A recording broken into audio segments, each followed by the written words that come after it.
سوم چیز که حاجی صاحب میخواه که حج خود را یک ذریعه مغفرت برای خود بسازه، مجاهده است.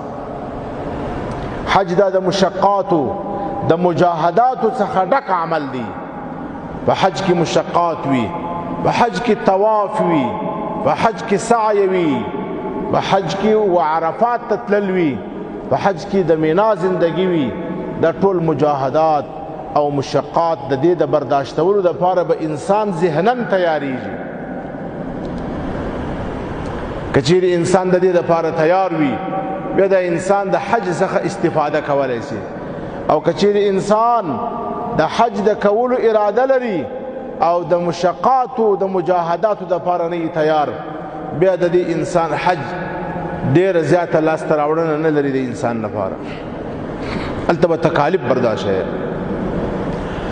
څلورم شی چې د حاجي صاحب دپاره ډېر ضروري دی، هغه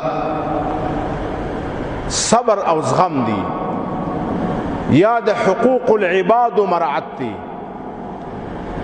په حج کې په خاصه توګه باندې د صبر او زغم او د حقوق العباد خیال ساتي. ګوري موږ په اسلام کې نمونه لرو د حقوق العباد پر ځای کولو باندې نبی اکرم صلی الله علیه وسلم اعلان کوي چې زما د امت ووتلې، من غش فلیس منا. چا چې مسلمان ته دوکه ورکړله، دا ګوره حقوق العباد دي. چا چې حقوق العباد ضایع کړل، مسلمان ته دوکه ورکړل، زما د امت نه دي. یا حدیث شریف کې راځي من لم يرحم صغیرنا ولم يوقر کبیرنا فلیس منا. چا چې زما په امت کې پر کشرانو شفقت نه وکړي او د مشرانو قدر او تعظیم نه وکړي، زما د امت نه دي. معلومه ده چې د حقوق العباد ضایع کول د انسان د ډیرو خیرونو او برکاتو څخه محروم کوي.